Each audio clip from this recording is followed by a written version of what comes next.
Venka, my former work colleague from before The Big Short, she needs our help. She was a caregiver to her adopted mother for years. In 2016, Venka suffered a stroke. It's been quite difficult for her on many levels ever since. To learn more and discover how you can hero tier by helping Venka, go to markromanempire.com, click Venka. And what about the free Lieutenant Frank autograph photo?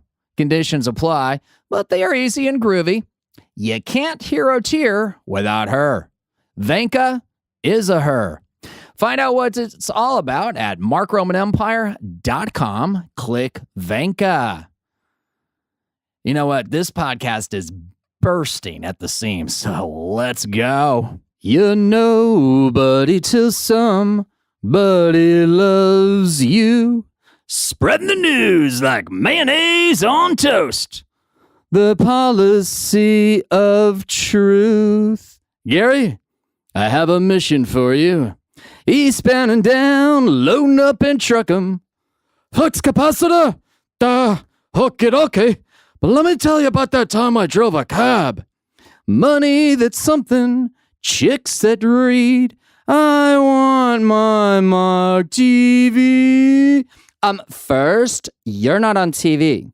Podcast. Now, that is some weird and wild stuff. Did you know that, Ed? Yes! Oh, please don't drop me home, because it's not my home, it's their home, and I'm welcome no more. Well, Robin attended Juilliard. I attended Hillsdale. I'm a graduate of the San Francisco Comedy College. I've traveled the Midwest quite extensively.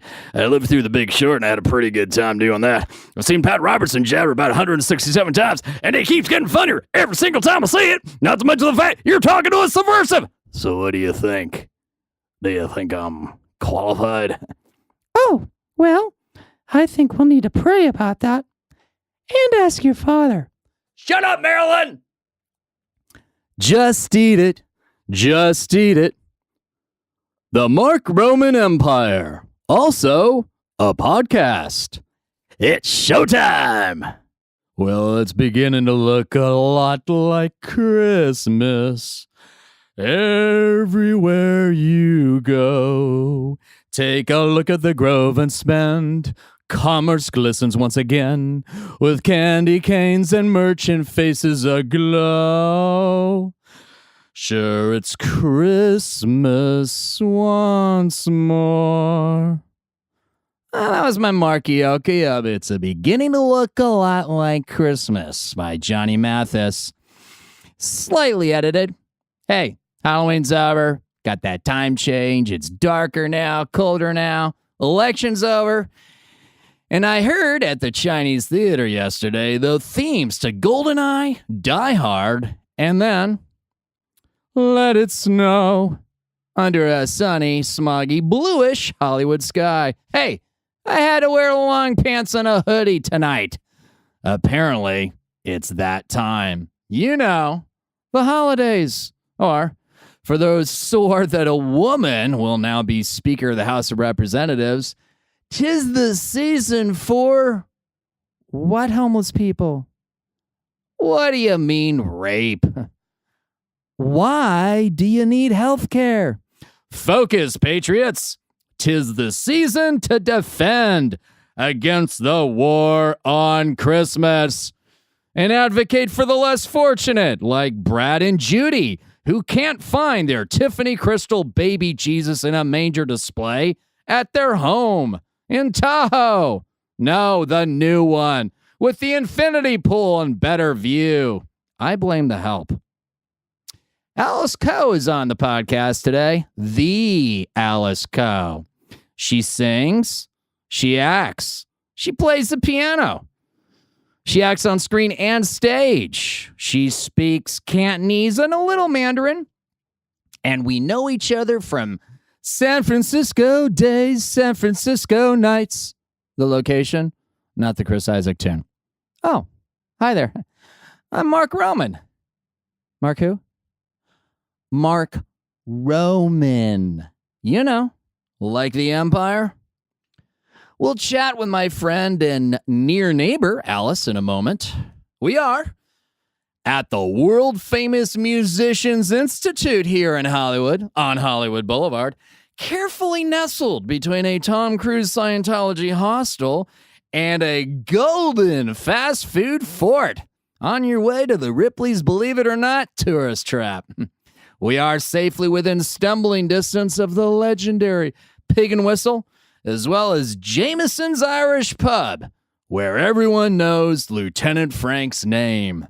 Ollie, my faithfully proper British companion, is dutifully hovering over the soundboard at this very moment. Hey, how many shopping days until Boxing Day, Ollie?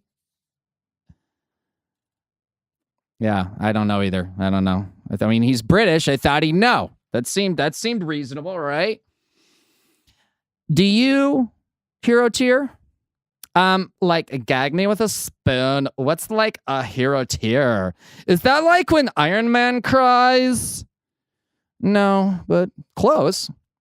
As the one who coined the term, let me read my definition from my dusty old site, herotier.org. Hero tier. To freely offer without condition, to courageously tap one's inner hero to help another human survive and become a hero as well.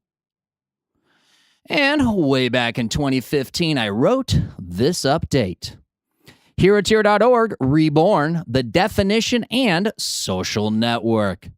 Hi, it's Mark, creator of HeroTier.org, with a long overdue and possibly rambling update. Sorry.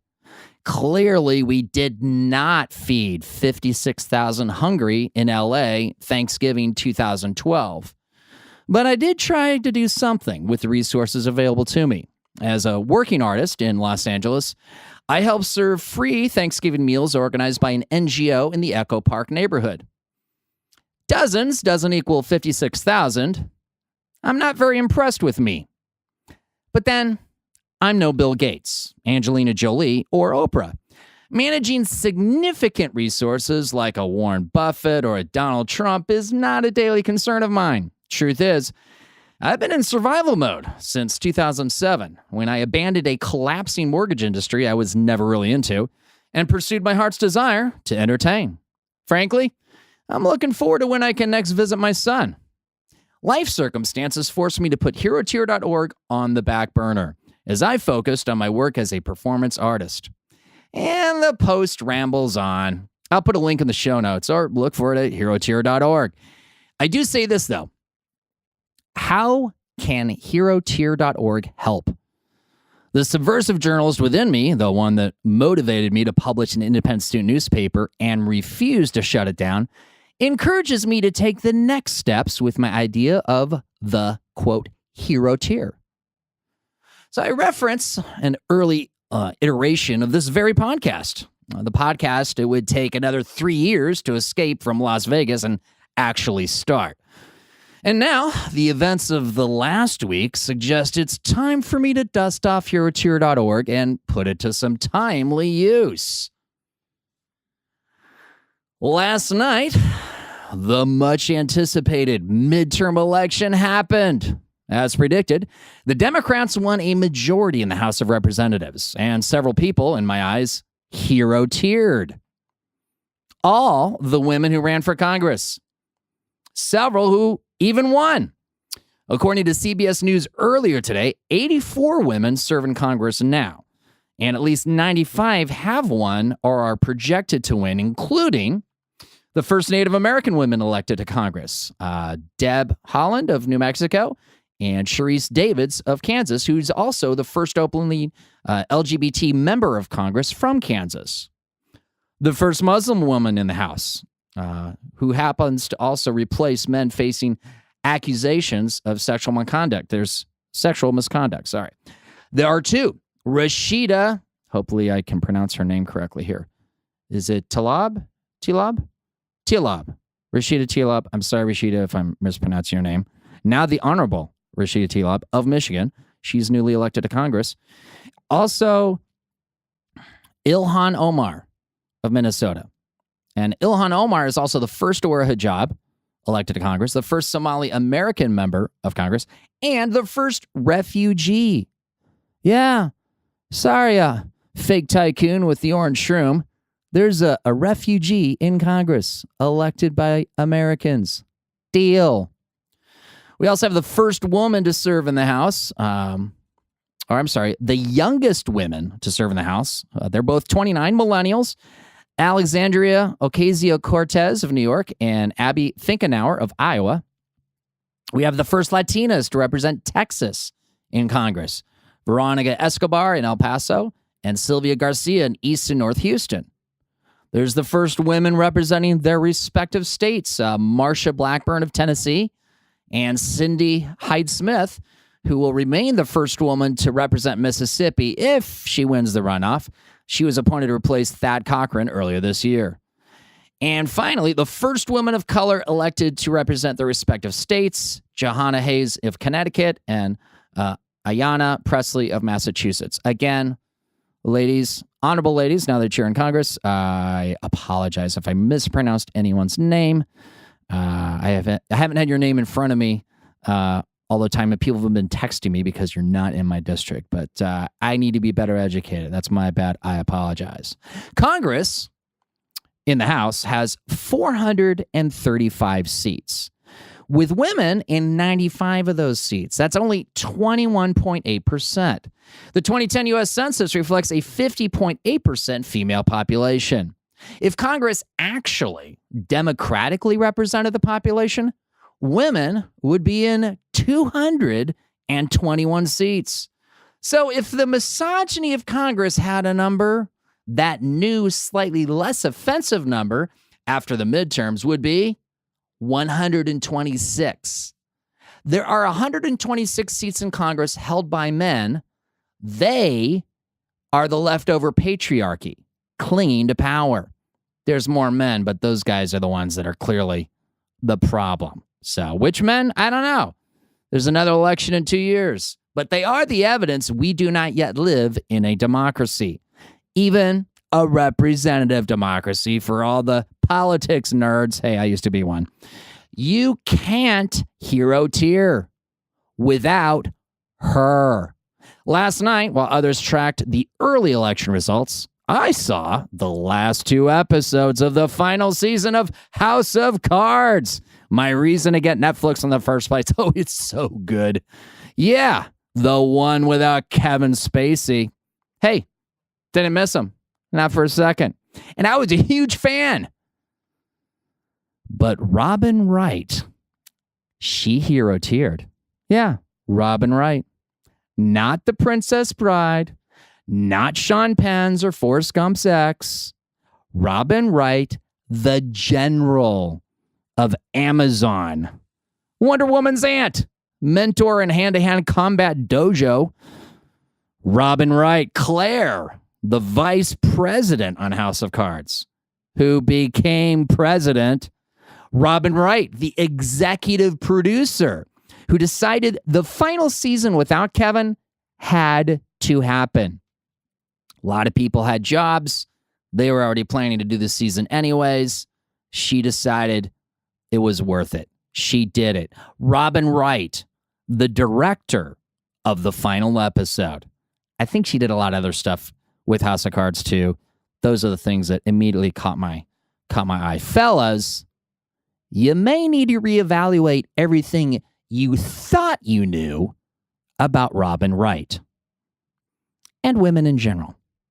In California, Proposition 10, the rent control initiative, was defeated by real estate money. Fellow SAG-AFTRA actor Kendall Mayhew of Ground Game LA provides perspective in a Facebook post today. She says, I want to give folks a bit of context about Prop 10 because I see a lot of reactions that indicate to me that some context might be helpful in processing the vote count and also for moving forward productively. There are lessons to be learned from the electoral loss, to be sure, but in so many ways, we have won. Forcing our opponent to spend nearly $100 million to defend their bullshit is a win. Watching as our opposition literally took our messaging because they knew that their values and motivations were so sinister that they could not win by voicing them, forcing the hand of legislators who repeatedly kicked the can down the road on this element of the housing crisis by demanding attention with a proposition is a win. Letting people who are in immediate crisis because of housing see that they are not alone, and there is a shit ton of us on their side. Property owners and respectable landlords who came out in support for us, campaigning with us, and making public statements and voting for yes, despite a $100 million propaganda machine preying on their own economic insecurities. Getting endorsements from major city councils and other prominent elected officials in the cities most impacted by landlord greed is a win. Building a massive grassroots coalition of community organizations across many, many cultural intersections is an incredible win. Public housing residents and Section 8 residents campaigned hard with us, even though their communities wouldn't benefit from Prop 10 directly. As always, these woman-led communities of color, many of whom are undocumented folks, demonstrated through their word and deed the true meaning of solidarity. Having thousands upon thousands of conversations with folks where most were talking for the first time about their personal economic struggles with people outside their family or inner circle is a profound win. In general, creating a culture where it is acceptable to shout that your rent is too high and your corporate landlord is your enemy is a win. Turning out thousands of young and otherwise first-time voters specifically because they had a chance to vote yes on Prop 10 and thereby bullying many candidates in swing districts. I'm specifically referencing Katie Hill, where I was working, who I believe just won, is a win we may be talking about more. Honestly, there are a lot more positives I'll be taking away from this list. The housing crisis isn't going anywhere, and thank God, neither is the momentum toward revolt against the elite corporate ruling class that has demonstrated that their values are not only morally lacking, but not even remotely marketable. We are in good shape when the enemy demonstrably can't win on the truth or even their vision. I believe that we will win. Hashtag housing is a human right. Hashtag mass liberation. Hey, for more on that and other groovy stuff to make the world a better place from Kendall and other like minds, visit knock.la and groundgamela.org. Kate Willett is a comedian from the San Francisco Bay Area. Now she's in New York City. She's on the Netflix show, The Comedy Lineup. I don't know if we met while performing at a comedy club in the Bay Area or not. I'm not even sure if we ever met in person. We are Facebook friends. Now, a few weeks ago, I started seeing some alarming posts from Kate about podcasters Aaron Berg and Gino Bisconti. Apparently, she agreed to appear on their podcast, knowing little about it, which is very common in the industry, especially when you are a working artist trying to get out there and promote what you are doing. Quickly into the podcast, called In Hot Water, Kate found all the sexism, misogyny, not to mention homophobia and racism, a bit much. She chose to leave early during the podcast. You know, like when Letterman on Norm Macdonald's Netflix show recently turned to Norm and said, "You're a child," then stood up and walked out while the show was still taping. Do I have to ask? Is that response only appropriate for a David Letterman? Apparently I do. Here's the first bit of a recent Facebook post from Kate. A week ago, Aaron Berg and Gino Bisconti said they would stop harassing me and inciting rape threats towards me on their podcast. I guess they changed their mind, because here's Gino openly burning a cease and desist letter for stalking, harassment, and attempting to incite violence. A friend of mine called Aaron, and he promised to stop this crap. But I guess they are truly out of ideas for their show, and maybe harassing me is the thing their rabid listeners enjoy the most. They don't care that they are endangering me, and they don't care that they are breaking the law. Her post continues, but that's enough for me to make a decision. I reposted her post on Facebook and added the following. This is my personal Facebook. This is a little walled garden. If you want to go to Facebook, for those of you who don't know me personally, you got to go to Mark Oman Empire page on Facebook. This was on my personal page. This is what men in America in 2018 find funny. I don't. Comedian Kate Willett deserves none of this horror. This reality TV Kavanaugh culture with a K has got to go. I've never heard of Aaron Berg and Gino Bisconte. They are blacklisted from anything I do. If you want to be on my Mark Roman Empire podcast or anything I produce or influence, realize these alleged criminals and their supporters, enablers, fans, and guests, except for Kate, she got caught in the crossfire, are not welcome in my world. Kate Willett, you are hilarious. Well done with the Netflix special. Good job. That was awesome. You are welcome on my podcast anytime.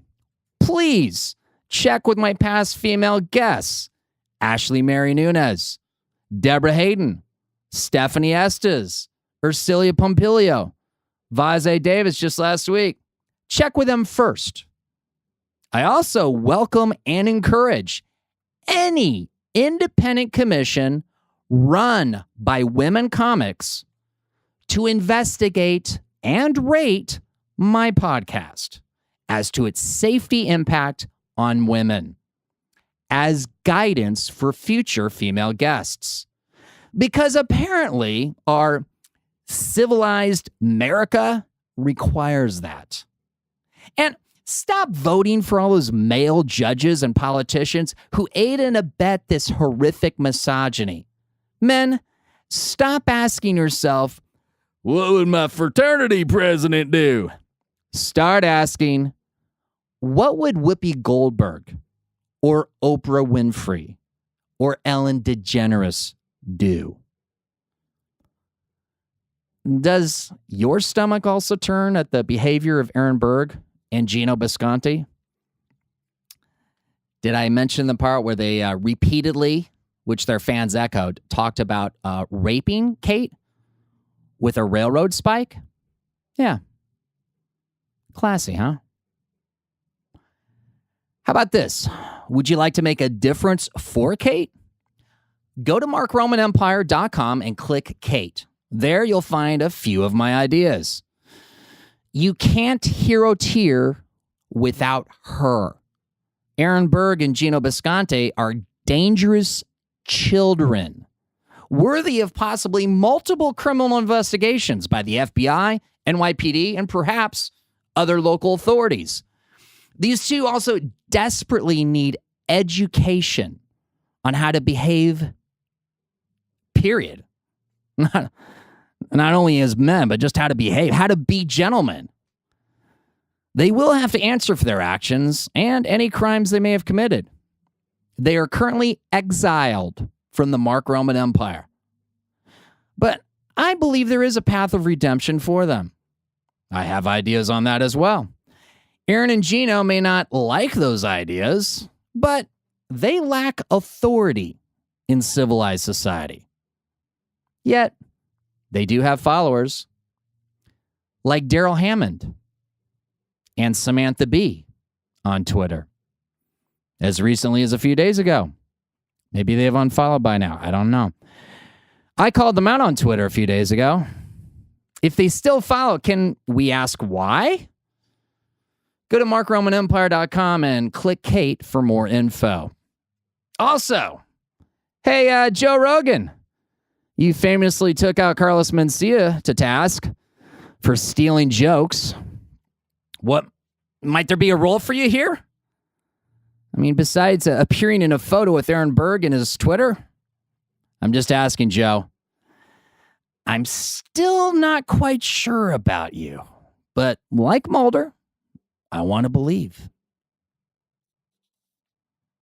We are sponsored by Hollywood Vegas 90210, a.k.a. Vegas 90210, Lieutenant Frank, as hired by a California Highway Patrol lieutenant for a recent birthday party, as hired by a wedding party, seeking a grand entry from limo to the Bellagio in Vegas. Lieutenant Frank, Hollywood Cap, Beetlejuice, Ron Burgundy, more. About your Halloween, or, well, Halloween's now past, there's some more holiday parties coming up. You can do something fun for Thanksgiving. Not to mention grand openings, surprise deliveries, or singing telegrams. Got any characters of Vegas 90210? Book one today at vegas90210.com. Oh, hey. Want $5? While supporting this podcast, try Cash App. I did. So did my CHP birthday lieutenant. He linked a debit card and sent at least $5 via Cash App. In fact, he paid his deposit to hire Lieutenant Frank with Cash App. Then $5 was instantly added to his Cash App account. Use my code WKXRVBX and support me and earn your $5. I don't appear in photos with misogynist dudes. You can do this all with Cash App, available in your app store. Also sponsored by Eladon Designs. Hey, there's gotta be a better way to travel with your shoes. Now there is. The trademarked Ultimate Shoe Bag by Eladon Designs. Travel your shoes easier. Up to 8 pairs at a time, many styles to choose. To view the commercial and demo video, go to elladondesigns.com. Hey, save 10% when you use discount code ROMAN at checkout. elladondesigns.com. Tiger's Blood, winning. This week's Mark Roman Empire, also a podcast, Best Listener Contest winner is Veronica Porras. She's up there in Portland producing some cool sober comedy shows. Check it out. Veronica, you won an autographed Lieutenant Frank fire hydrant photo. To receive your prize, Veronica, email your shipping address to romanpodmail@gmail.com. Veronica was selected from visitors of the donate page at markromanempire.com. Who will next week's winner be? Will they be selected from followers of Mark Roman Podcast on SoundCloud? Or from subscribers of Mark Roman Empire on YouTube? Or something else? To ensure you don't miss out on any of the possibilities, go to markromanempire.com and click support. This week's Best Listener Contest passphrase is: Alice Ko was not in Kung Fu Piano, but you are close. Speaking of Facebook posts, I also noticed some from my mortgage days colleague. I got kicked out of college, but I have colleagues. I've had colleagues as well. Venka was my colleague back before the days of The Big Short. She's been through quite a bit lately. Let me just read her GoFundMe. I think she's got a new post as of today, but the previous one gives you an idea what's going on here. Update. 11-1-18. Hi, this is Venka, and this is what I'm dealing with. In 11-29-16, I suffered a vascular lucarnar, if I'm pronouncing that right, stroke in Contra Costa County. Today, I received a medical diagnosis and explanation by Neurovascular Services of UCSF. 28 days short of 2 years. No one even told me in Contra Costa or referred me to doctors who would. I was told I had a minor stroke by a neurologist and that I needed to see a psychiatrist. The doctors at UCSF shook their heads. There was a lot of, including that aspirin that wasn't prescribed. There was a lot of that. The aspirin wasn't prescribed until 6 of 2018 by Stanford Medical.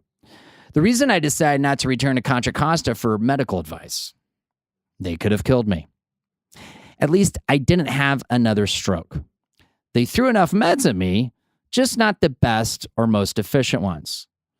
I have a lot of work ahead of me, and that means relocating my muscle memory of what I used to do, which starts with basic math. I'm an accountant, a finance analyst, and do foreign exchange, but find grade school math a challenge now. The result of a vascular lacunar stroke. I also have cognitive issues, logic/analytic delays, aphasia, and pseudo-bulbar effect, to name just a few. Dyslexia doesn't help, and I have that too. Now, I am broke, single, divorced, childless, and I was adopted by immigrants. So no family here, and barely there. At least one half who are offended that I speak truthfully about my bitch of an adopted mother who caused this to happen. There's an asterisk on the I of bitch. I think we know what she's talking about. I have filed for Social Security, which I will no doubt qualify for now that I have a very qualified diagnosis. I'm hoping for $20,000 over time, as this will see me through a year of life. Taking into consideration, I receive food stamps and general assistance and will have to repay. And it is desperate times for me, as the manager at my main storage unit is getting close to locking me out and selling my stuff at auction. As of November 1st, I owe them $900, and they would not accept a partial payment. I had $600 2 weeks ago, but they wanted $660 and refused to accept anything less, quote, since it impacts their lean process. I mean, we all know how important the lean process is, am I right? Jesus fucking Christ. Please help. Report me to the press. I have to get my story out because I doubt I am the only one in Contra Costa who is treated so shamefully. There are lots of anecdotes and stories, including being set up and 5150'd by a nurse practitioner I supposedly attacked. They have put me through the worst, and I seriously considered suicide more than once. Dad didn't raise a loser. He raised a daughter with the heart of a Viking. I just can't take it anymore. This is more than one person can bear. And I'm used to the weight of the world.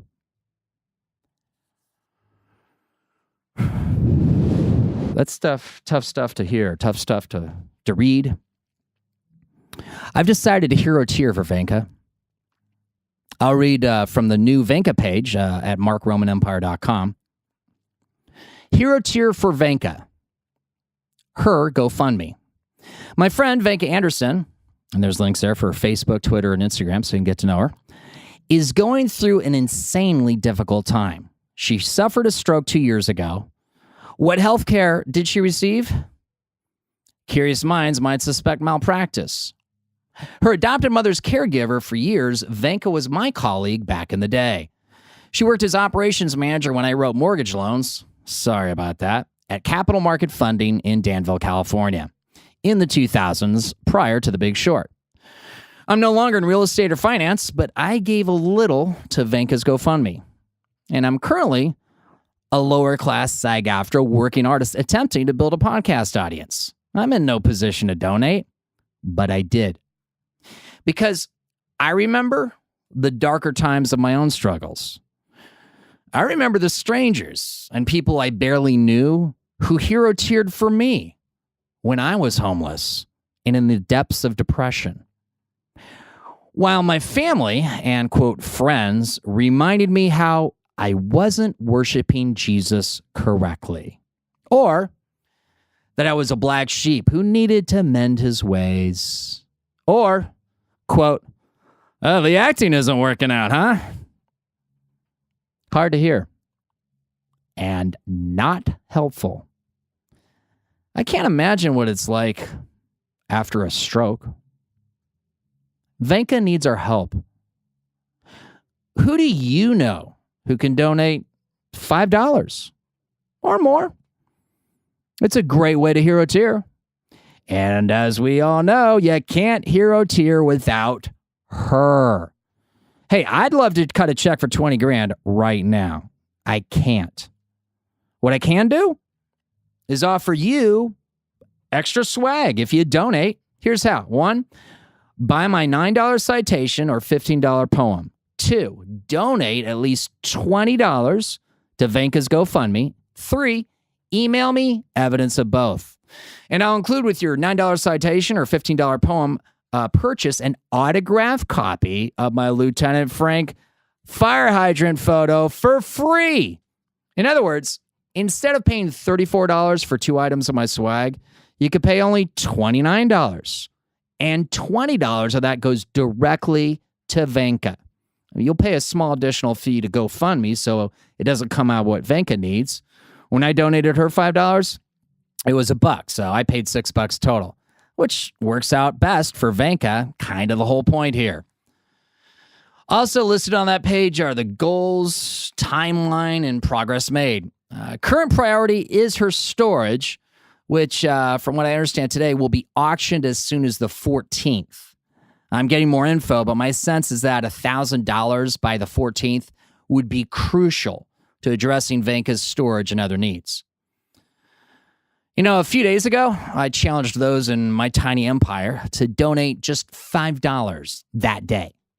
Huge thanks to those who did donate, including former mortgage industry colleague Travis Talibas, San Francisco East Bay realtor Will Dorlick, good example for that industry, my former Diablo Funding Group colleague and now SAG-AFTRA actor Steve Tanabe, Jimmy Kimmel Live security guy and fellow SAG-AFTRA actor Liam Fountain, and previous podcast guests Ross Michael Johnson, from episode number 3, and Stephanie Estes from episode number 7.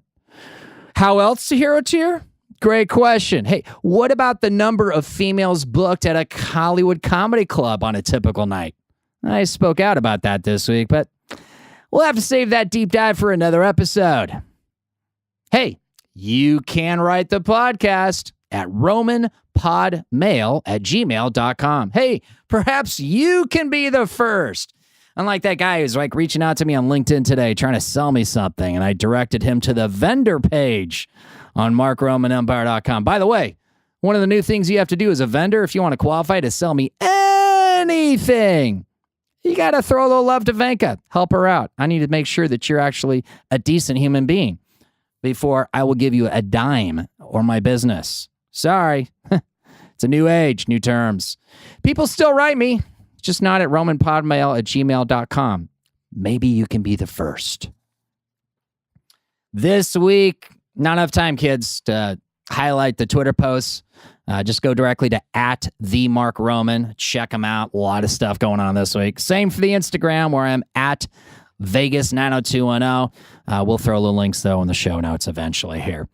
You can see me next as Lieutenant Frank at a football tailgate. There's 2 coming up on the 17th. Oh, it's an LA showdown. UCLA, the Bruins versus USC, the Trojans, at the Rose Bowl. Oh, it's a civil war in LA. On the 18th, Chargers versus Broncos. That's always a fun matchup. You can see Hollywood Cap on Hollywood Boulevard with the Hollywood Avengers. That is, of course, Hollywood Iron Man, Hollywood Wolverine, Hollywood Spidey, along with Hollywood Cap, myself. You can listen to the podcast at Mixcloud, Podbean, Stitcher, TuneIn, and YouTube, where we are Mark Roman Empire. You can listen on SoundCloud, where we are Mark Roman Podcast. Or you can just go to markromanempire.com. That has all the links, plus rolling new grooviness as it happens. My interview guest today is Alice Ko. Alice and I met on set. I'm not even sure which one. It was some film or TV acting gig up in the San Francisco Bay Area almost 10 years ago. And now we are both in Hollywood, apparently almost in the same neighborhood. I just saw Alice sing and perform in a musical in North Hollywood, Tenor of the Night, just a few weeks ago. She was amazing. We'll discuss that, and we'll just catch up with Alice Ko. There's a lot going on here in her life. Alice. Hi, Mark. Let's jump into your wonderland. I had to do it. You Oh, get that? yeah, You probably get that a everybody. lot, right? Yes, I get that a lot. Like since what? Like your very first memory, probably? Actually, no. Just Really? like in America. Oh, okay. Which, Yeah. hey, before I even get to how we met, you started out where? Oh, I was born in Hong Kong. And this was back when Hong Kong was under British rule, not Yes. currently under mainland Chinese Yes, rule, right? That's right. Okay, I might be a white guy, but I do know one or two things. So Hong Kong, we're in Hong Kong. Mhm. So I've never been. I have no idea. So take me to school here, Alice Ko. Hong Kong. We start school at around like 2.5. What? We learn our ABCs like at 2.5. So when I moved here, I already know English, but I spoke with like an English accent, and the kids were Okay. making fun of me. I think I was still learning how to soil my diapers at the age of 2. Oh, they are serious in Hong Kong. Like Yeah, I even believe before you. the babies were born, they were already getting forms to try to get into like a good school. Wow. Okay, so that's not just a vicious rumor. That's actually Yeah, it's That's true. true. And it's Okay. gotten worse. Like when I was Really? a kid, it was not like as pre-birth. bad. Pre-birth. You have like pregnant ladies. Wow. Yeah. That's crazy. That is crazy. And then you were just telling me before we started about how you started playing the piano at 3, right? Yes. Now tell us about that. What intrigued you? Because you kind of were drawn to that. It wasn't like someone, right? Well, I have an aunt and she's 12 years older than me. Okay. And I would always go over to my grandma's house for the weekend. And of course, you know, as a little kid, you see your cool teenage aunt playing the piano and then Right. you just want to play. That's the You cool know? thing to do. That's what the cool Yeah. kids do, clearly. So, So I asked her, can you teach me? And so she Oh, just like cool. picked me up, put me on the piano bench. This is middle C. Ding. And you're 3. I was 3. Wow. Well, we started school at like 2.5. So Yeah. 3 is really late.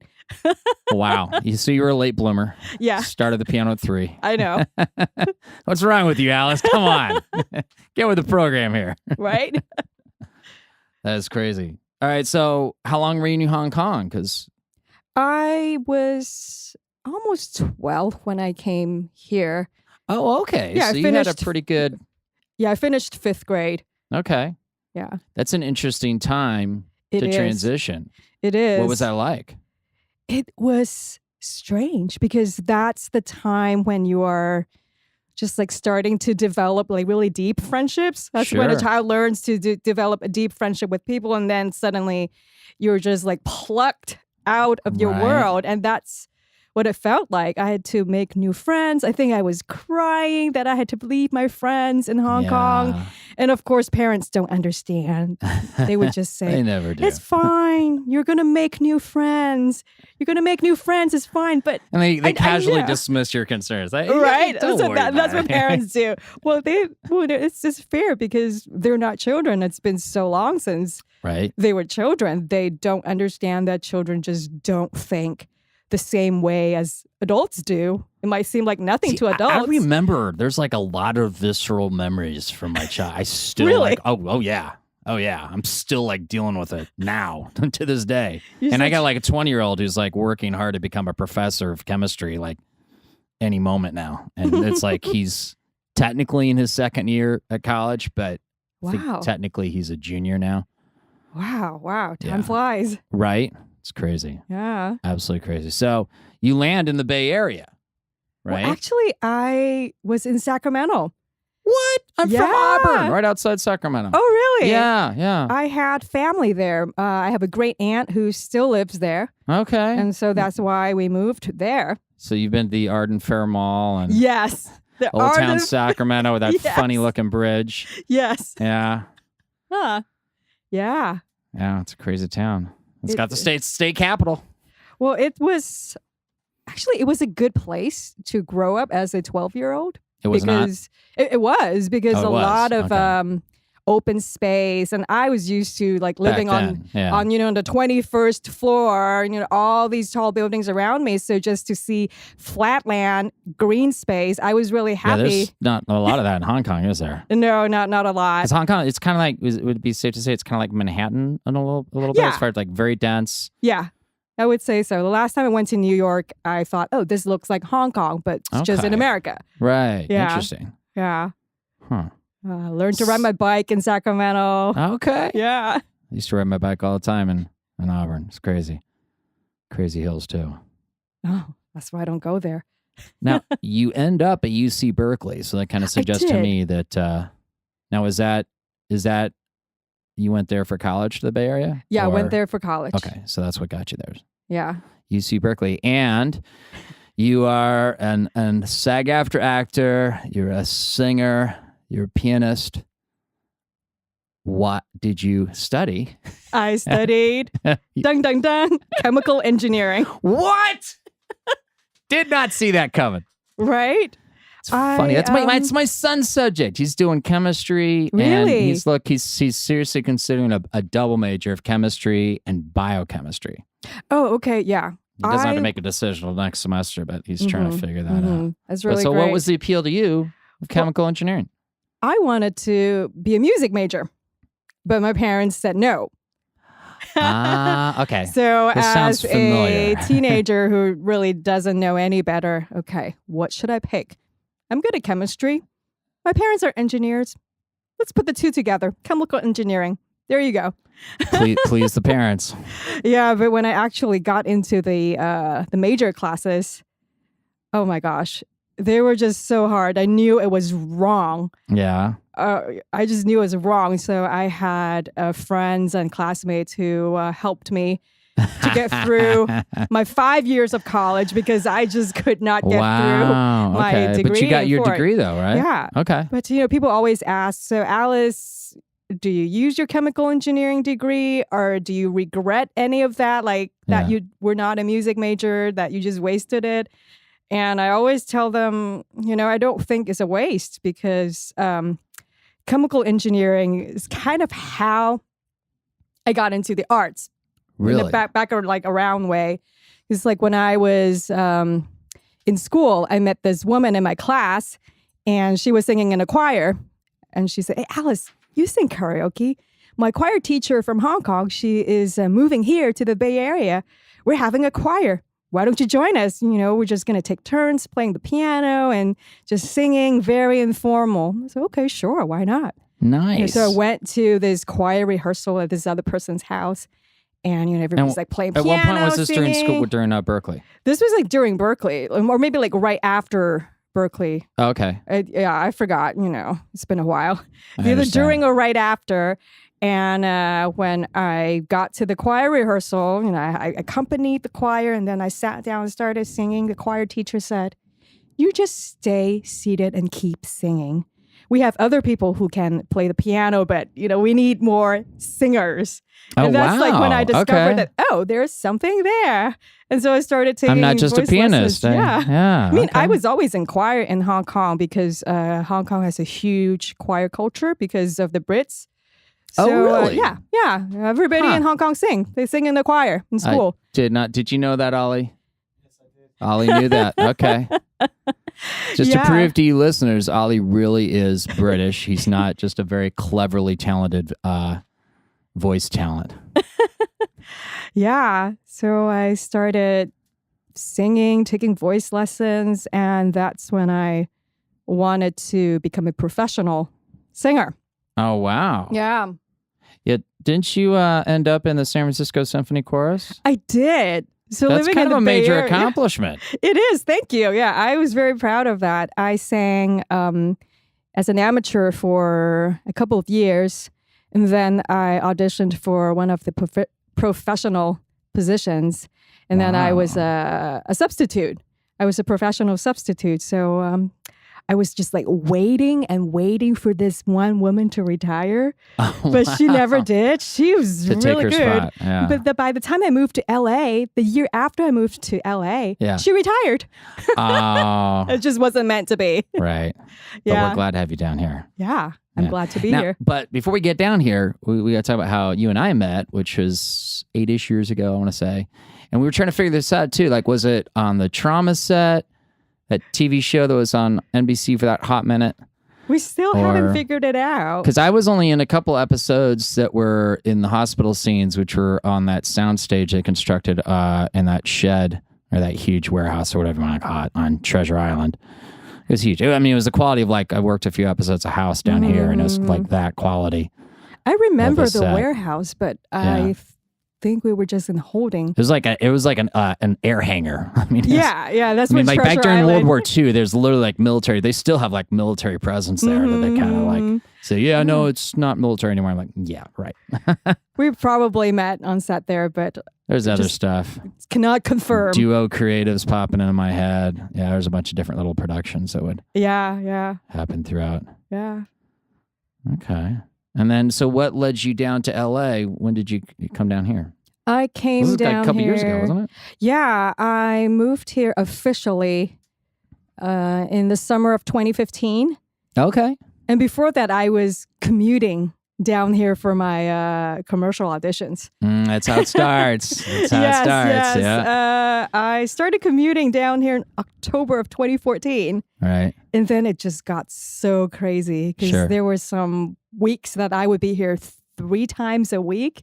Right. I just tell people that, hey, I think I'm becoming a professional driver now. You drive for 6 hours, audition for 2 minutes, drive back up. Right. Yeah, it just got crazy. And it's tough to audition for stuff here in LA if you don't actually live here. You kind of want to keep that close to your vest because it's like, they'll call you back or they're suddenly want to advance you in the process of casting you. And like their expectation is that you're here in town and you're like within a 30-minute to 60-minute drive to the studio. And if you're not, they're like, oh, yeah, bye-bye. Yeah, I made it to like all of my auditions, maybe except like one or two. It was crazy because I'm just very dedicated about my work.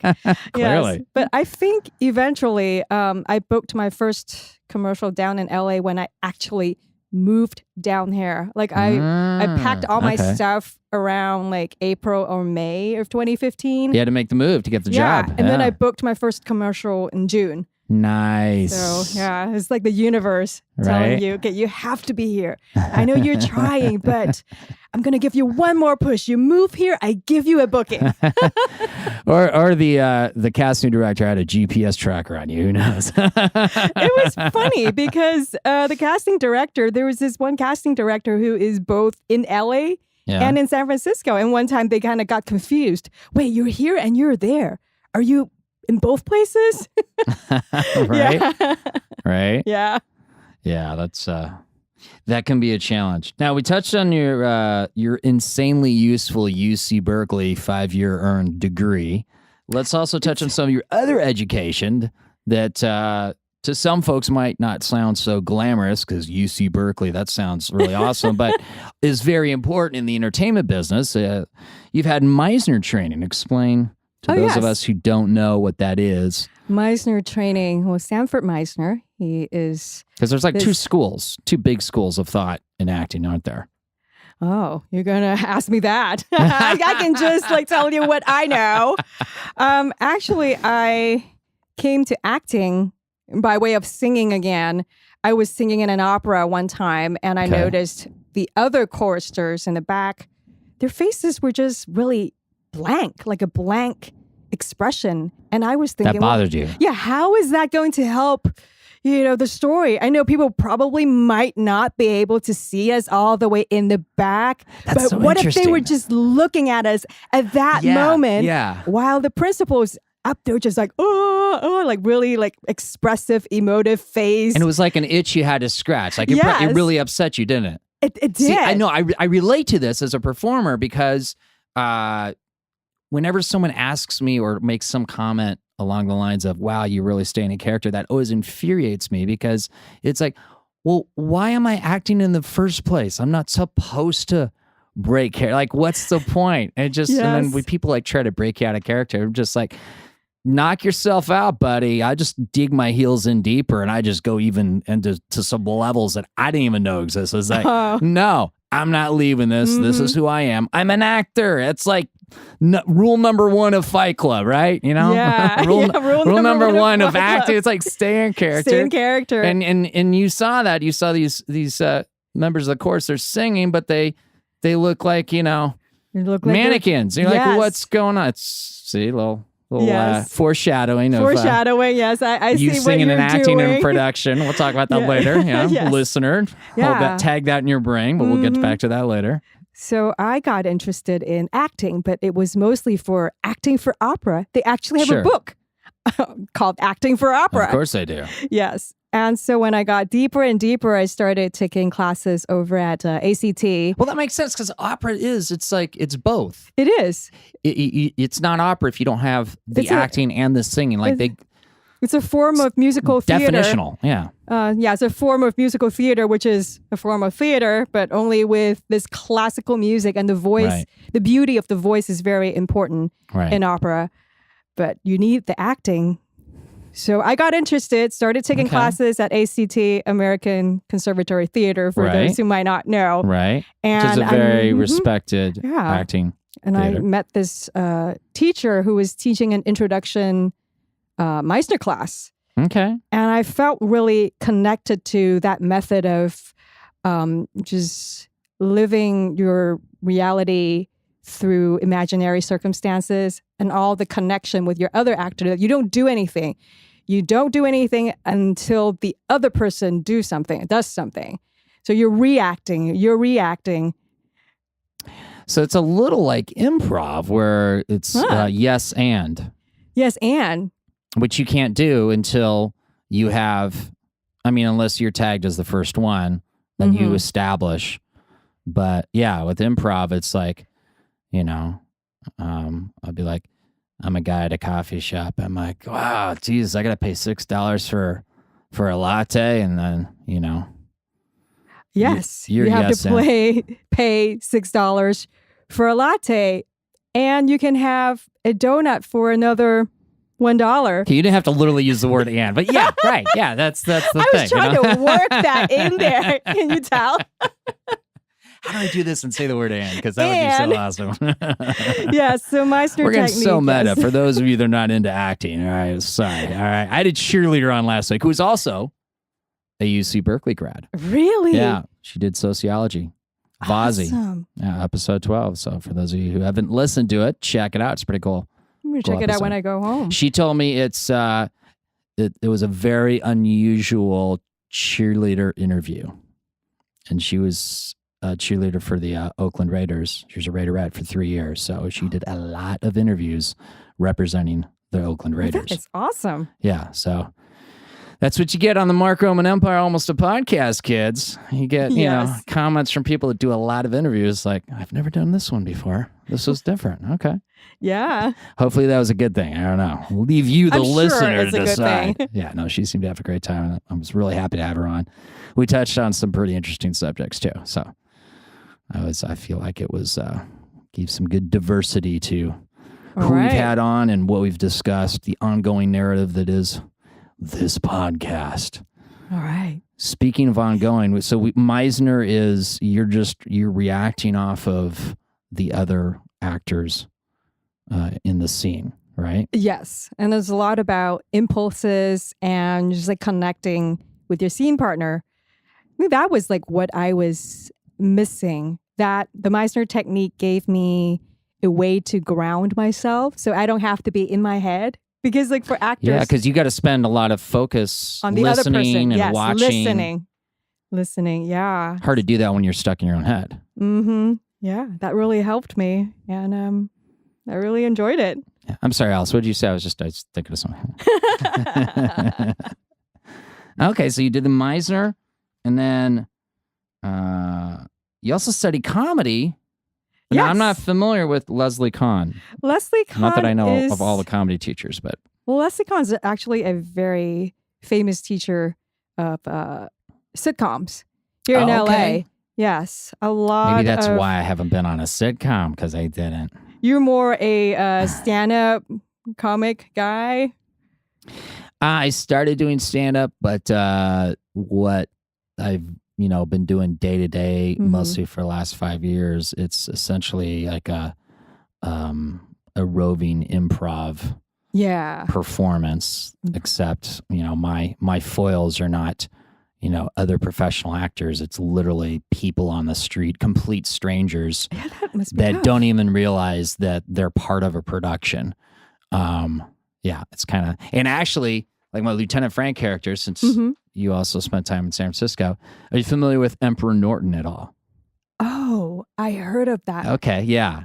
It was like Gold Rush times, but he was this eccentric dude back in the day. Like the classic definition of eccentric would be Emperor Norton, but he would be all dressed up. He would walk around the streets of San Francisco, not as Carl Malden, and he would hand out business cards that simply said Emperor Norton.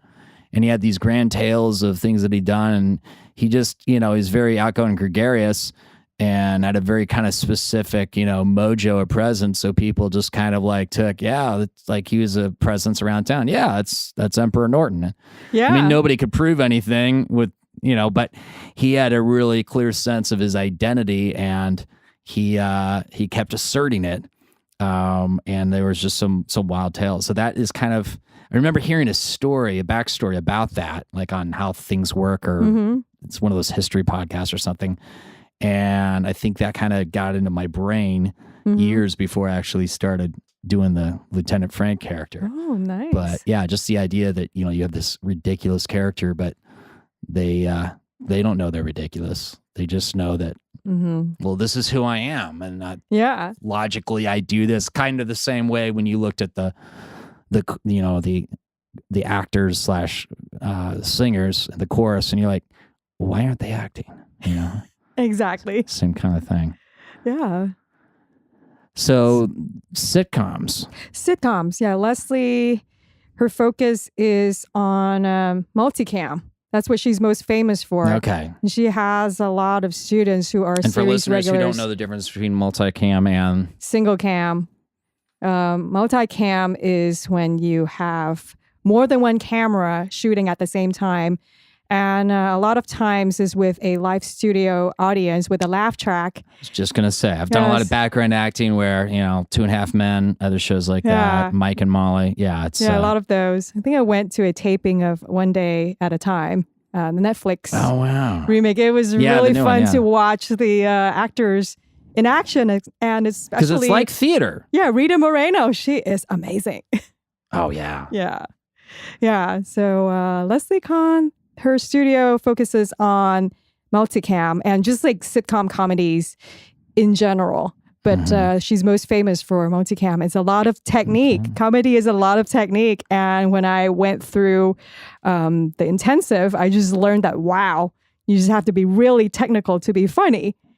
It's a lot craft. of it is timing too. It's timing. Yeah, and it's like there's things that have to get set up, and then there's a sense of, okay, how's the audience reacting, and then giving them room for the laughter to breathe, and then just as the laughter is starting to die down, tag it with one more thing, and then another thing, and it's like, it's a real, like stand-up comics. They play all these different roles. That they are the director, they are the producer, they are the camera, they're everything. So they're figuring all that stuff out in their head, and a lot of it's just from their experience of working with crowds and different kinds of crowds for us. So often they're doing all that. But with the multicam sitcom situation, you got this huge crew, you got this huge cast, and you've got writers, and you've got all these different decision makers, and they all have to coordinate along with the unions and the studio to come down to something that actually, and often it's a week. They shoot everything in a week. A lot of times, like Friday night's the big, studio audience scene. They'll play back stuff they recorded during the week, and then they have the scenes that they really need the live studio audience there, and that how the audience reacts. Like that's a key Yes. element of the show. Without it, it's funny because you'll see a lot of shows where people think there's a laugh track, and there's really not. That's the live studio audience. Yes. 'Cause I've been in that audience and I performed for that audience on a number of productions. So it's funny to see what people think is going on and Yeah, it was very what interesting. really is going on It's inside really the sausage interesting factory. Because like if a joke didn't work, the writers are all there. If a joke didn't work, the audience is not laughing, they would change that on the fly and then give the new line Yep. to the actors, and they would do it again with the new line Yep. and then to see if the audience is reacting. And if not, they're going to do it again. So the audience is very important, Oh, whether yeah. the actors get to go home or not. Right? Yes, it could take up to 5 hours. I think we were there for about 5 hours Sure. for that one episode, Yep. taping of one episode. Yeah. Well, and it's not even all the scenes of that episode, just those scenes that are in front Well, of for that because particular that's the end time, of the week. it was yeah, the whole they've episode. done because that was probably Friday night, right? When you did it. I think they do rehearsals Yeah. through the week, and then the night or whichever day they tape. Each show is different, Yeah. and then they have the audience there and they tape it. It's crazy. Yeah. Crazy, crazy, crazy. Now, have you been on any sitcoms yet? No, Okay. no, I have not been on any sitcoms. You have been on yet. some pretty impressive things. But before we go on to that, because I want to kind of like Okay, wrap up the okay. education part. Clearly, you speak English. Yes, I speak I know English. from your Hong Kong days, you speak Mandarin, I right? speak Cantonese and Mandarin. Yeah, that's right. Okay, so what's the difference? Cantonese has, okay, first of all, they're both tonal Mhm. languages or dialects, however you want to, like describe them. So Cantonese has 9 tones and Mandarin has 4. So it's like really hard. So for a person who doesn't speak the language, they would think they were saying something, but they would be saying something completely different because the tone is off. So to tell you a funny story, one time we were in San Francisco, my friends and I, Right. and one friend, he's German, so he speaks English with an accent, and he's trying to order. He's trying to order a Qingdao beer in this Chinese restaurant. So he wanted to show off that he can speak Cantonese. So he ordered it in Cantonese. How do you So say that beer again? Because I've drank it and I realized I had no idea how to say it. Ting Dao? That'd be the English. In Cantonese, it is Qingdao. Okay. So he ordered it, and then like minutes go by. He's like, "Where's my beer?" Instead of beer, the waiter brought a plate of green beans. He said, "What? I did not Slightly order different. green beans." I was, "Oh, sir, you did. I ordered a beer." No.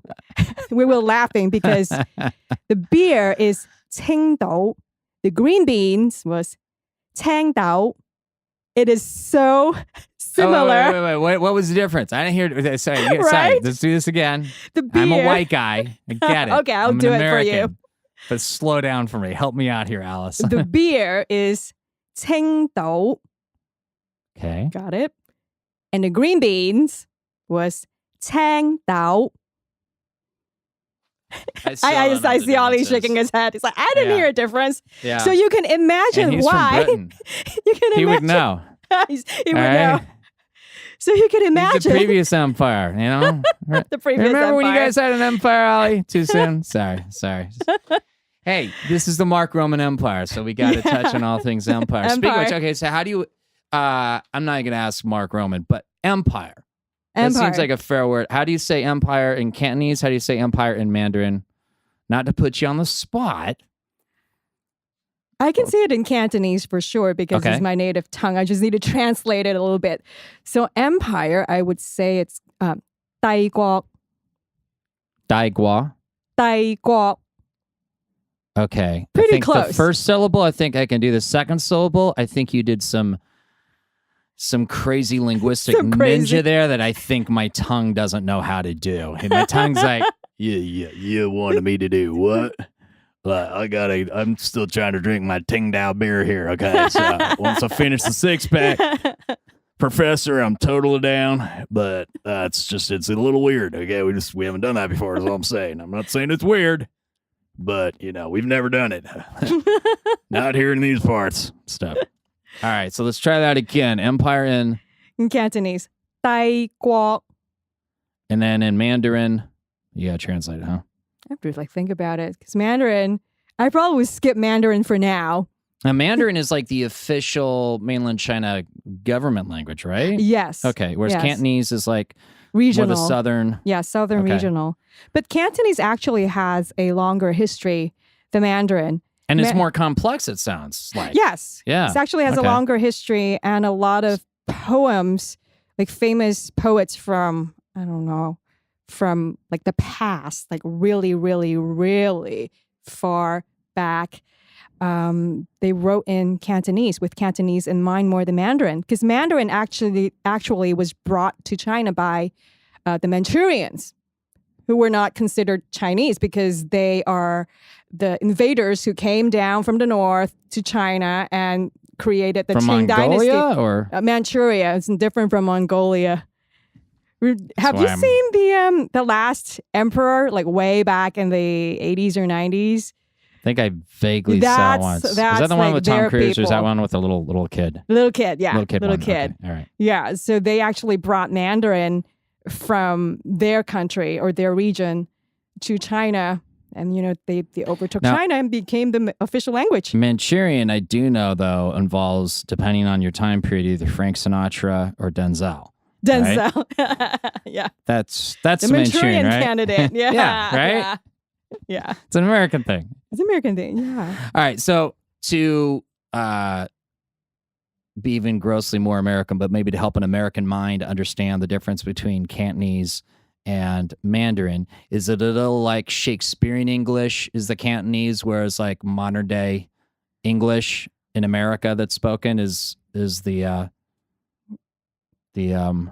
It's just different. no what? It's just Okay. different. Oh, Ollie liked that I just threw America under the bus. So he's like, It's just different. He's There giving me are- signals, and I'm like, "What? Are we almost done?" And I'm like, "Oh no!" He's just grateful that I dissed the colonies You dissed while the in the colonies. colonies. Yeah, you know, no, he's not bitter about losing the British Empire. No, not at all. Most Brits aren't. Yeah. Yeah, there are more than 300 dialects in China. Yeah. So it's just a different dialect. Okay. And Yeah. when did Hong Kong no longer become a British? Oh, 1997. Alice, I have to ask Ollie 1997. because she's here. It's about her history. It's not about your feelings, okay? We want everybody to be happy. Right. 97. Okay, I remember that because that's like a big deal. It's been a big deal. Now, did you notice any difference? There is a lot of difference. I'm actually going to go visit my parents who still live in Hong Kong, or they moved back to Hong Kong. Oh, wow. Okay. I'm going to visit them later on this month. And there is a lot of difference. And because we get a lot more, I say we, I just mean like the people of Hong Kong, Right. get a lot more tourists from China, whereas before there was a limitation on how many people can come to Hong Kong to visit. So they okay. opened up the tourism, and just a flood of Chinese tourists who are basically from a different culture, because the Right. people of Hong Kong basically grew up more westernized because they were open to Western media and Western culture. Is it like And- people from the Midwest visiting New York for the first time, kind of, sort of, a little? Well, maybe a little bit, even like more, because the people of China, I just don't want to talk bad about anybody. I understand because you got to. But the truth we love is, everybody it's in just like- China. it's We're just just, trying like, to. Our different. simple American minds. We're trying to It's just like understand. a different culture. They're used to the people from China. From my experience, they're very outspoken, and they would just go get their way. They don't care who is there in front of them. Mhm. While the people in Hong Kong, they're more used to lining up for things, and they just have to educate the tourists that, hey, you can't just like barge in front of me. You have to Right. go to the back of the line. They're not used to that, which Probably 'cause it's they're not- understandandable, because at one point, Not a dense population in mainland China. at one point the country was very poor. Even though there's a and- billion people there, it's just there's a lot Yeah. more space than on tiny. Yeah, I mean, if Hong you don't Kong, fight like tiny for Manhattan. yourself, you're gonna starve to death when you It's a think survival about thing. it. Yeah, when you think about it, for countries who have gone through periods of famine and just like not so good times, you can understand why they would act the way that they do. It's not that they're Yeah. bad people. It's the environment has made them that way. And now, the world has changed. And somehow we have to educate them that, this is how you behave in this situation. It's just like, I'm a tourist. If I go to Europe, I go to France, I have to kind of follow their rules. This is how people behave in this situation. You can't just barge into another person's house like that, for example. Yeah, it's about respecting the culture. So Yes. so if I'm hearing you correctly, the folks from mainland China, they're thinking, I'm not rude. I'm just trying to not die.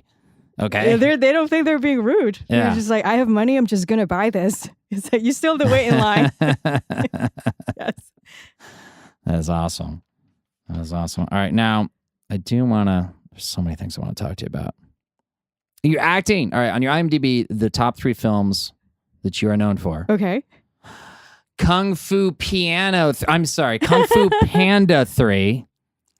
The Shuttle, Mm-hmm. which when you look at the cover photo of that film, I see 2 people. I see a blurry dude, the back of his head, Okay. and then I see a woman in a car. Yes. That's like the majority of the frame. And that woman That's me. is you. That's me. Yes. I'm like, that's Alice. Yes. So it's pretty awesome. So are like you the star of the shuttle? Yes. I was the Clearly, star of okay. the Shuttle. Nice. Yes. The Shuttle is this short film. It's an LMU thesis film that was made at the end of 2016. Okay. Yeah, by Lu Han. She has since moved to Turkey to be with her boyfriend. Crazy. It's crazy. Great timing, too. Turkey's having a lot of fun and giggles right now. Getting back to The Shuttle, we just won the Best Narrative Short Film at the Bushwick Film Festival. I know it's a small film festival, but we Where is still it? won. It's New York. Oh, okay. Yes. Well, that's cool. Yes. Congratulations. Thank you. We're still so excited. Doesn't matter what type of film festival. It's legit. Film festival's a film festival. Yes. Add that to the credits. And you were also top 3 on IMDb that Alice is known for, Silicon Valley.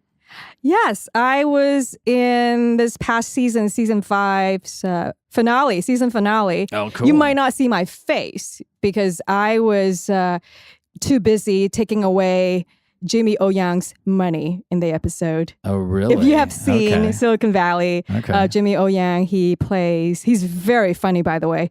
He plays Jin Yang, Okay. this really douchey guy. And somehow he ended up in China in that episode. And Oh, I wow. was his Okay. roulette dealer. And then my line was in Ah. Chinese. I basically told him, this is the winning number. You all lose. And just like took his money. It was really fun. He's a really funny guy, really professional. Yes. Okay, how do you say this in Cantonese? Okay. Sir, perhaps you'd prefer our lower stakes table. I'm not very good at this like real-time translation. Let me think about Perhaps you'd be more comfortable at our lower stakes table over there. Just to grab a random line from Swingers. How about this? You're so money and you don't even know it. it. I can tell you my line in Silicon Valley. All right, let's Let me do that. say, okay. Let's do that. Ma Ling, Tong Sat.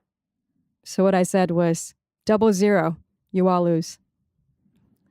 Now, the way you said it sounded awesome. I don't think I could replicate it, even though it sounded very simple, but I feel like there's things my tongue just doesn't do by speaking some English and a lot less Spanish.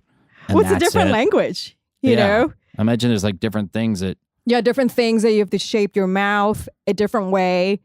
Just kind of like singing when you sing in different languages. When did you first start learning English? When I was 2.5, 3. We 'Cause that first was learned our part of- ABCs, yeah, in kindergarten, first year of kindergarten.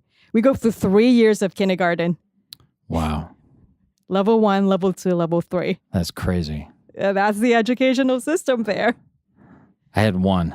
That was it. And I Yeah. waited all the way until I was like, I think I got in early because I got in like towards the end of 5, 6. I think most people want to start it at 6. Mm-hmm. Huh. Yeah. Very interesting. Kung Fu Panda 3, not to gloss over because that is your number one. Kung that Fu you're known Panda for 3, I was on a IMDb. singer on Kung Fu Panda 3. Oh, cool. And there's a you story. sang? I sang in the last chorus. Oh, cool. When the film is finished, you have the kung fu fighting song in Chinese at the end. So there's a story to this. So I was hired by this vocal contractor. She asked my friend who was like singing in the LA Master Chorale at the time, we're looking for singers who can sing in Mandarin. So my friend thought of me. I just moved to LA. Hey, Alice, go contact her. So I did. I got hired. I was part of the group. Then we sang the chorus. We had fun. Okay, done. Just like wait for the movie to come on screen to like hear ourselves sing. So when the movie came out, I went, I saw the movie, like waiting until the very end for that song. I say, hey, how come it sounds different? It didn't sound like the same version that we sang in. So when we waited for the credits to roll by, it's like, wait, where are our names? How come all the names are Chinese? What happened? So I went home. I emailed the contractor. I asked her, hey, this is what happened. I don't see our names. Didn't sound like us. And she said, this is what happened. We recorded it. They were happy at first, but then they went to China. The Chinese counterpart did not approve of the translation of the song. So there's they a lot had of Chinese money in that. Yeah, retranslated on the spot, hired a choir in Shanghai, and they sang it again. They hired the same choir director, though, because he was already there.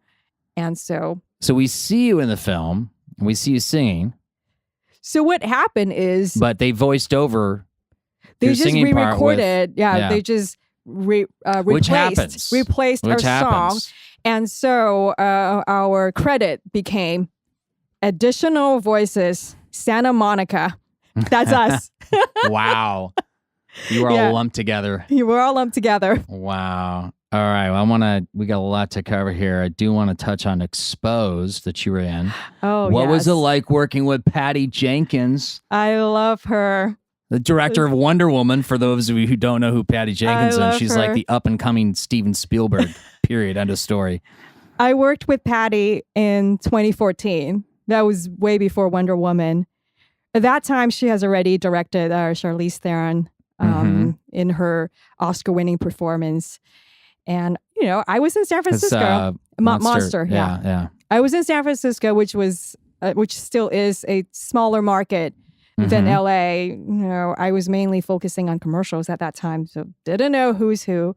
Walked on set. I was thinking, who is this lady? She is so present. Yeah. She came up to me. She shook my hand. We kind of like stared each other down. We just like looked at each other, trying to get a sense of who this person is. Right, who's like standing there. Is going to work with each other. And she asked me, she said, okay, this is the set. This is going to be your house. Why don't you go inside and just take a look? Feel free to make it your own, connect with your home. So I went in there. The set is gorgeous. It's not like beautiful as in it's beautiful, but I think it's very well thought out because my character was this working class woman. So the house was not like beautiful. Right. But I was just there connecting with my house. And then she came Using in. your Meisner technique at the house as a character too. It's like, come on, how am I going to react out of this house? Speak to me, laundry. right. And what did the laundry say? Yes. And fair enough. Yes. And we had a really quick rehearsal and she said, it's so good. Keep it. I don't want to rehearse too much. And I played 2 scenes opposite Mary Elizabeth Winstead. Oh, wow. She's really cool. She's just this like really cool lady. And there's several takes. And Patty was there to inspire me to give the best performance. She's just trying to get this out of me. And then I was like, oh, I worked so hard for her. And I was really, really grateful that, that I did. And moved to LA. I still send her gifts yearly because she's my inspiration for moving to LA. Because after meeting her and working with her. Patty Jenkins was your inspiration? Yes. Patty Jenkins is my inspiration moving to LA. That's I worked before with Wonder her. Woman. Before Wonder Woman. Yeah. I worked with her and I just had such a visceral experience as an actor. That's so cool. This is what it could be. Yeah. I want more of this. Okay. Where do I get more of this? LA. So that's when I started thinking, okay, what's my way in? I have been a pretty successful commercial actor in San Francisco. Okay, let's go that route, get myself set up. And then I just moved here. And I saw her again at a Wonder Woman event, but it was not a screening at YouTube Space. Okay. And yeah, I saw her do a Q&A at a screening of the DGA. And yeah, she did a lot of those back. That was amazing. Yeah. That's where I was like, oh, I would love to be in a production directed by her. I'm just like, she's a powerhouse. So I kind of like situated myself in front, hopefully that I will go up to her and say hello before all the security like marches in. At the YouTube and thing. she remembered me. Wow. She's Alice. What are you doing here? Hello. That's so cool. And then, she came down and hugged me. And then I was with my other friends. You're in her brain. You're in her world. Yeah.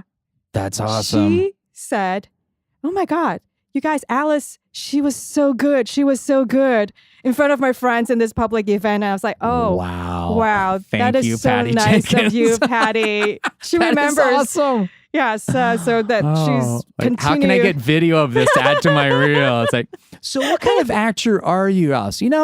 I could share, but I think I'll let Patty tell you. That would be awesome. So she continues to inspire me that way. That I just want to work hard so cool. I can get to work with people like her, work with her and people like her. Because this is tough here in LA. You start from the bottom again. Yeah. But, there are. And it's about relationships. It's about who you know. Yes. So. Yeah. Oh, that is so cool. That makes me really happy. I'm glad. Now, I saw you. It was like back in, I think, September. And you were on stage acting and singing. Yes. Doing both in Tenor by Night. Yes. And you played the wife of the main character. Yes. So I was the female lead, the wife of the main character. And Tenor by Night is And your character does a lot. I don't mean to diminish it by saying you're the wife of the main. That's technically true. You're doing a lot. That character does a lot in the production. Mm-hmm. Yes. Tenor by Night is a musical written by a Chinese American immigrant who is actually a mannequin manufacturer in Orange County. It's crazy. Yes, and he came from a musical family, and his father was a famous composer in China. And when I was a little girl in Hong Kong, I sang his father's songs in choir. No kidding. So when I found out that the director, writer-director, Mr. James Chow, was a direct descendant of this famous composer, I was like, wow. What are the odds that I am auditioning and being hired in this production by this famous musical family? So you already had a connection there. Yes. It's funny how things are all connected and how the universe works. Now, is that, do they have any plans for any future performances of that production at all? Or what's... I know James has a very ambitious plans, but I don't know how they're going to pan out because he actually wants to take the show on tour. He wants to go all the way to Broadway. Okay. We will see. We will see. He's come this far. I mean, what he's done so far is pretty impressive. Yes, and he's put up his own money, which is very admirable. It's his lifelong dream to compose and to just sing for people. It's really amazing that people can see their dreams come to fruition. That's fantastic. Yeah. Now, you are a union woman. You belong to both SAG-AFTRA, but you also belong to a union that I'm not entirely familiar with, the American Guild of Musical Artists. Tell us a little bit about that. ACMA, that is the Singers and the Musicians Union. Okay. Yes. And so what does that cover? Covers LA Opera. Okay. LA Philharmonic, all the opera companies. Okay. Yes, and the orchestras. I just saw the LA Phil about a month ago. Katy Perry dropped in. Herbie Hancock was there. Oh, yeah, I saw that on your post. Yes, awesome. I had an actor friend of mine who was also stage acting. Actually, I think he was, he had to perform that night. So he's like, hey, I got 2 tickets, Mm-hmm. So it was really cool. Really cool. Okay, so that they're all covered. And then who else is covered? Like what other kind of work would be covered under that? I'm not sure if the ballet dancers would be covered under that or not, okay. but even though technically they're not musicians, so All right. but musicians union. Cool. All right. Now we are almost out of time, but you want to touch on three last things. I want to talk about three last things. Okay. Crazy Rich Asians. Yay. Me Too. Okay. And then whatever is up and coming here that we should know about in the world of Alice Ko, performances, appearances, events, things that, are coming up next that we should know about. So Crazy Rich Asians, what's your take on that? It's a fantastic, fun movie. I saw it 3 times. Yes. I saw it 3 times. I think it's because... You just went to a special screening, didn't you? Yes, I went to a special screening the other night just this week, and most of the cast was there, and it was so fun and inspiring to see them speak. Constance Wu, Michelle Yeoh, Henry Golding, Awkwafina, Jimmy O Yang, Nico Santos, and also Harry Shum Jr., and also the producer, Brad Simpson. Nice. Yes, it was so fun. Awesome. When I saw it, I've only seen it once in the theater. I was just blown away. Like, I thought this is a perfect date movie. It is. And it was just a great overall, entertaining, a lot of different layers, funny. It was just a great overall entertainment experience. A great film. And then I thought that happens to have a lot of folks who happen to be Asian. Yes. Like it didn't strike me as like, specifically even though obviously there's a lot of cultural influence and basis, but it just struck me as this is just a great film. And like, I want to see the next one. Like, I want to see, there's just so many crazy characters. Yeah, there are 3 books written by Kevin Kwan. The first one is Crazy Rich Asians. He sold the rights for $1, I think. I believe it's written somewhere in Deadline. Yes, so that if the film can be made into like how it should be made. Wow. So you can probably expect 3 films because of the success of the first one, Crazy Rich Asians. I want to see it. Yes, I love the books. They are and I want to see so you in fun. it. I would love to be in it. And if they need a token white guy, hey, bring me along, Alice. All right, Me Too. Me Too. What's your take as a woman working in Hollywood? I think I came to Hollywood a little bit later than most of so you're older. Most of the people who have been very outspoken about the movement. Yeah, but I think the Me Too movement is not just in Hollywood, it's just out in the workplace in general. Right. And sometimes it's not. We pay more attention because it's the glamour of Hollywood, but it's throughout the world. Yeah, sometimes maybe in other industries it's not as overt, but there are like subtleties of the Me Too going on in discrimination against women, that women are held to different standards. But I'm very glad that like Hollywood is bringing this out in the forefront so we can have a discussion about it. Right. A lot of people it's better to put the spotlight on the issue than a lot of people don't even people are in the spotlight. Know that it's happening because I think as guys women, don't know. Guys don't know. As women, we are as a guy. I notice I see these other guys. They're like, "What? What'd I do?" And I'm like, "Really? Seriously?" Yeah, women are taught to be quiet and to play nice. And we are not making ourselves heard. So even when things are not right that are being done to us, we just keep quiet. And I think it's just time to be brave and stand up and say, no, you know what? This is not right. I do not deserve this. This is how I should be treated out in the world. What can guys do to... I think guys, they can listen. Because I feel a lot of times guys, because they don't have that experience. Right. And I think what you we can don't do know, is like it's not listen. in our everyday. So we're like, that's, exactly. That sounds nuts because I haven't experienced that. What? Yeah, that sounds easy nuts. to dismiss. That sounds nuts. It's easy to dismiss because when you tell the story, a lot of men or guys, they would just say, really? They do not believe you. Yeah. So I would just say the best thing that a guy can do is be open-minded and just really listen to us women tell the story and listen with intent and not just like, yeah, I'm listening, but like really listen to what we have to say. What are a few things guys can do that will help them to listen better? Be open-minded and not just shut us down. Yes. So if I'm a guy and I'm Yes. listening to you tell me a story, Mm-hmm. what's something I might say that to shut you down that you hear that is not helpful? Interrupting. That's the first thing.